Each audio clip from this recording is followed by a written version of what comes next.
할렐루야, 반갑습니다. 최석빈 목사입니다. 영암교회 365 성경통독 사무엘하 개요를 담당하게 되었는데요. 오늘 이 시간을 통해서 또 하나님께서 주시는 은혜를 함께 나눌 수 있기를 원합니다. 사무엘 하는 사무엘 상 다음에 나오는 책이지요. 사실은 한 권의 책입니다. 사무엘서라고 할 수 있겠지요. 그러나 두 권의 책으로 구분시켜서 우리가 사무엘상, 사무엘하로 우리가 살펴보고 있습니다. 특별히 사무엘상은 사무엘과 사울을 통해 왕정이 수립되어져 가는 이야기를 보여준다면, 사무엘하, 오늘 우리가 나누는 이 사무엘하에서는 다윗을 통한 왕국의 형성과 통치 이야기를 보여준다 할 수 있겠습니다. 그래서 사무엘하는 사울이 죽은 후에 이제 다윗을 통해서 이루어져가는 그 이스라엘의, 또 특별히 다윗 왕국의 이야기를 우리에게 보여주고 있지요. 그렇다면 다윗 왕의 이야기인가?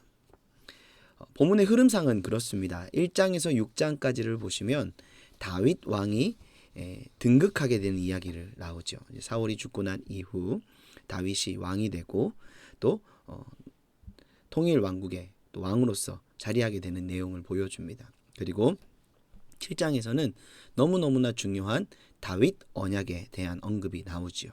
그리고 8장에서 24장까지에서는 안타깝게도 다윗이 하나님이 세우신 기름 부으신 왕임에도 불구하고, 또 우리가 알듯이 다윗은 하나님의 마음에 합한 사람이었음에도 불구하고 다윗의 쇠퇴, 다윗 왕국의 혼돈기를 우리에게 보여줍니다.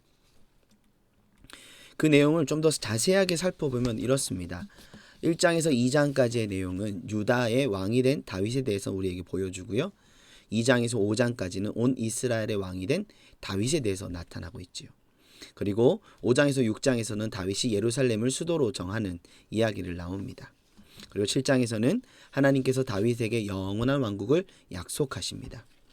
그리고 8장에서 10장까지는 왕으로서 다윗의 치적을 우리에게 보여주고 다윗의 범죄와 회개, 밧세바, 또 나단, 솔로몬에 대한 언급이 나오지요.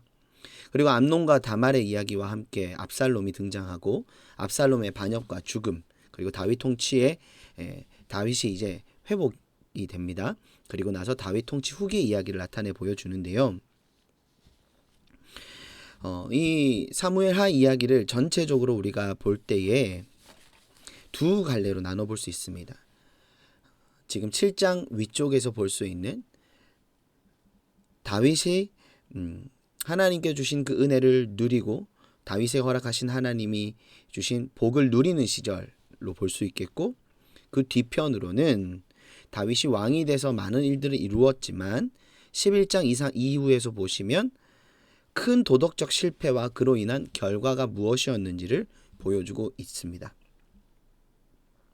그리고 잘 짜여진 결론, 다윗 후기 통치로 나타나고 있는 21장에서 24장에서는 다윗의 삶의 선과 악을 되짚어보고 그의 가문에서 나올 미래 왕에 대한 소망을 심으며 사무엘하는 마무리가 되어집니다. 이 이야기를 한번 스토리로 한번 읊어 보겠습니다. 사무엘하는 사울의 죽음으로 시작을 합니다. 그리고 자신을 죽이려 했던 자들을 애도하는 장문의 시를 보여주지요. 모든 사람들을 놀라게 한 장면입니다. 자신을 죽이려 했던 자를 애도한다. 자기의 원수의 죽음조차 슬퍼하는 사람으로서 사람들은 그를 긍휼하고 겸손한 자로 여깁니다. 이후 다윗은 성공과 하나님의 복을 누리는 시절을 경험하게 되지요. 온 이스라엘이 다윗에게 와서 통일 왕국을 형성하게 됩니다. 처음에는 그가 유다의 왕이 되어졌고 이후에 온 이스라엘, 유다 이외의 모든 지파의 인정을 받은 통일 왕국의 왕이 되었다는 것이죠.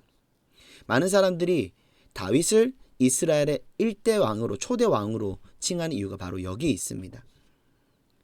사울과 다르게 다윗은 모든 온 이스라엘의 왕으로서 인정받았던 최초의 왕이요, 통일 왕국을 형성하여 이제는 이스라엘이라는 나라, 왕국을 세운 왕으로서 인정받는 것이죠. 그는 이후에 예루살렘을 정복하고 그곳을 이스라엘의 수도로 삼아 우리가 잘 알고 있는 시온성으로 이름을 바꿉니다.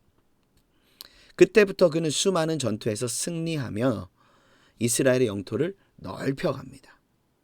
그렇기에 다윗 왕 때의 영광, 그 무엇과도 바꿀 수 없는 그 영광, 그리고 그것을 이어받은 솔로몬의 영광, 모든 이스라엘 사람들은 그 다윗 왕 때, 그 솔로몬 때의 영광을 그리워하지요.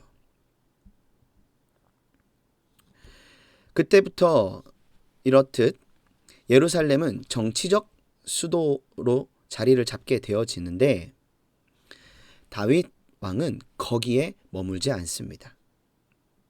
이 예루살렘이라는 곳을 영적인 수도로 삼고 싶어 하나님의 언약궤가 이곳으로 들어올 수 있기를 바라는 마음이 있었습니다. 그렇게 언약궤를 옮깁니다.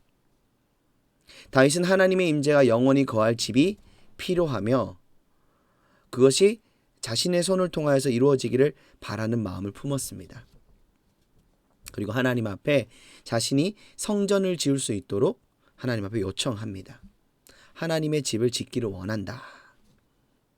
그런데 하나님은 반대로 내가 너의 집을 지을 것이다 말씀하시며 도리어 다윗에게 특별한 언약을 허락하십니다. 바로 다윗 언약이지요. 내가 너에게 영원한 왕국을 허락하겠다. 하나님이 이런 놀라운 은혜를 주셨음에도 불구하고 이후 다윗은 이제 큰 실수를 범하게 됩니다. 바로 우리가 잘 알고 있는 우리아를 죽이고 밧세바를 취한 사건이지요. 이 엄청난 죄악을 저지른 다윗의 현실 앞에 하나님은 나단 선지자를 보내사 그의 죄악에 대해서 지적하게 하시지요. 다윗은 자신의 잘못을 인정하고 스스로 비탄에 빠져 회개의 자리로 나아갑니다. 감사하게도 하나님은 그를 용서하십니다. 그럼에도 우리가 한 가지 이 스토리에서 아주 중요하게 여겨야 될 부분은 다윗의 이 잘못된 선택의 결과가 분명하게 있었다라는 사실이죠. 그 선택의 결과는 아픔이었습니다.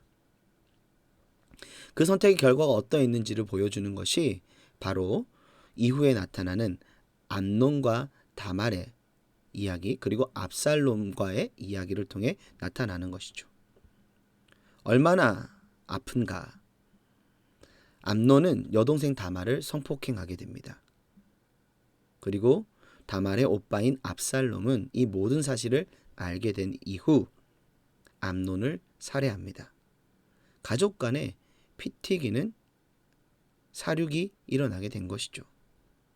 그 후 압살롬은 반역을 꾀하게 되고 결국 반란을 일으키게 됩니다. 다윗은 자신의 아들에게 그 왕자를 빼앗기게 된 것이죠. 드디어 다윗은 두 번째로 도망자의 신세로 전락하게 됩니다. 이후 이 모든 비극은 압살롬의 죽음으로 끝이 나게 됩니다. 다윗은 자신의 아들 압살롬의 죽음을 슬퍼하게 됩니다.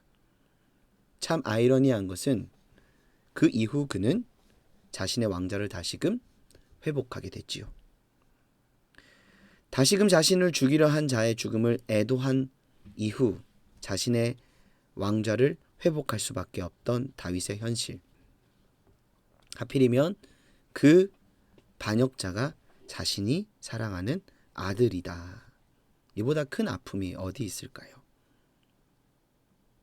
다윗은 말년에 왕자를 되찾게 되지만 비탄에 잠기고 자기 죄의 슬픈 결과로 인해 상처 입은 모습으로 남아있게 됩니다. 이후 사무엘하의 내용은 다윗의 통치 후기를 언급하면 다윗의 실패와 그가 용사들에 의존하는 모습을 보여줍니다. 아주 무기력한 모습을 보여주는 것이죠. 그리고 나오는 다윗의 시에서는 그의 회고록과 같은 내용을 우리에게 전해줍니다. 다윗은 이 시를 통해서 무엇을 노래하는가? 뒤돌아보니 하나님의 은혜밖에 없었구나. 하나님이 주신 그 은혜를 기억하며 그와 그의 집안에 허락하신 그 언약, 그 신실하심으로 자신의 집안에게 영원한 왕국을 약속하신 그 하나님의 신실하심을 찬양합니다. 그리고 그 신실하신 언약을 통해 미래의 왕에 대한 약속을 소망하게 하신 그 하나님의 은혜를 노래하며 그는 그 시를 마무리하지요. 이 전체적인 내용을 볼 때에 사울과 다윗의 악에도 불구하고 하나님은 계속해서 당신의 구속 사역을 이루어 가고 계신 분이신 것을 우리는 보게 됩니다. 그리고 하나님은 다윗 그리고 사울 상관없이 교만은 낮추시고 겸손한 자를 높이시는 분이시다 라는 사실을 우리는 생각해 보게 되는 것이죠. 왜 이렇듯 사무엘 하에서는 다윗에 대해서 중요하게 여기고 있는가? 이 다윗이란 인물은 첫 번째로 하나님께 대한 깊은 신앙과 헌신을 지녔을 뿐 아니라 백성들의 충성을 얻을 수 있었던 사람이기 때문입니다. 그리고 사울과 같이 자신의 욕망과 야망을 채우기 위해 때로는 무자비하고 기꺼이 무서운 범죄를 저지르는 사람이기도 했지요. 그럼에도 그는 어떠했습니까? 자신의 죄가를 고백하고 하나님이 내리는 심판을 받아들이는 사람으로 나타납니다. 아주 우리가 받아들이기에 되는 대표적인 한 인간의 모습이기도 하지만 또 하나님께서 기름 부은 자로서 어떻게 하나님 앞에 서 있었는지를 잘 보여주는 인물이기도 하지요. 이것이 바로 다윗이 중요한 인물이다 할 수 있는 이유지만 무엇보다 왜 이렇듯 사무엘하는 다윗과 함께 다윗 왕국의 이야기를 우리에게 보여주고 있는가? 첫 번째로 내 집과 내 나라가 내 앞에서 영원히 보존되고 내 왕위가 영원히 견고하리라 하셨다 하라. 아멘. 다윗을 통해서 세우게 된 이 다윗 왕국의 의미는 첫 번째로 언약에 기초한 하나님이 세우시고 함께 하시는 나라라는 의미를 가지고 있기 때문입니다. 그리고 두 번째, 다윗이 온 이스라엘을 다스려 다윗이 모든 백성에게 정의와 공의를 행할세. 다윗은 어떻게 왕으로서 백성들을 다스렸는가? 바로 정의와 공의로 행하였다. 이것은 하나님의 왕권의 기초다라고 시편 97편 2절에서 말씀하고 있지요. 의와 공평이다. 하나님의 왕권의 기초인 의와 공평을 통해 이 땅에 임하는 하나님 나라, 하나님의 통치에 구현이 된 왕국이 바로 다윗 왕국으로 그려지고 있기 때문에 중요하게 여길 수 있는 것이죠. 이렇듯 다윗 왕국이 중요한 이유는 사실 다윗도 중요하고 그 나라도 중요하겠지만 본질적으로 사무엘하를 통해서 우리에게 전해주고 있는 메시지는 무엇인가? 하나님이 다스리시고 통치하시는 영원한 나라의 표본으로서 우리에게 다윗 왕국을 보여주고 있기에 우리는 이 다윗의 통치의 이야기와 그의 일대기와 이 다윗 왕국의 형성과 쇠퇴의 이야기를 통한 정말로 우리가 하나님이 통치하시고 하나님이 다스리시는 그 나라의 모습은 어떠해야 하고 또 우리가 어떠한 모습을 경계해야 하는가. 우리의 삶으로 돌아본다면 정말로 하나님이 통치하시는 삶을 살아가는 삶과 하나님으로부터 멀어진 삶의 현실은 어떠한가. 우리는 깊이 이 다윗의 인생과 다윗 왕국의 현실을 통해서 묵상해보고 생각해 볼 수 있게 되는 것이지요. 사무엘하에서 사실 가장 중요한 것은 이 사무엘하가 단순히 다윗과 다윗 왕국의 이야기를 하는 것에 그치는 말씀은 아니기 때문입니다. 바로 구속사, 하나님 나라, 복음의 역사에 아주 중요한 의미를 가지고 있는 메시지를 우리에게 보여주는데요. 그것이 바로 다윗 언약입니다. 이 다윗 언약을 통해서 하나님은 무엇을 보여주시는가? 바로 미래의 왕, 하나님의 성전을 짓고 그것이 바로 영원한 나라, 하나님이 영원히 다스리시는 그 나라를 이 땅 가운데 드러낼 미래의 왕에 대해서 약속하고 있다라는 것이죠. 솔로몬일까? 누구일까? 우리가 생각해 볼 수 있겠지만 바로 이 메시아에 대한 약속은 바로 이 자리에서만 멈추는 것이 아니라 이후 시편과 또한 선지서 또 더 나아가 신약의 말씀에서까지 이어져서 바로 메시아가 이 땅 가운데 오실 것에 대한 약속으로서 하나님이 허락하신 구속사적 아주 중요한 의미를 가진 메시지다라는 것을 보여주고 있다는 것입니다.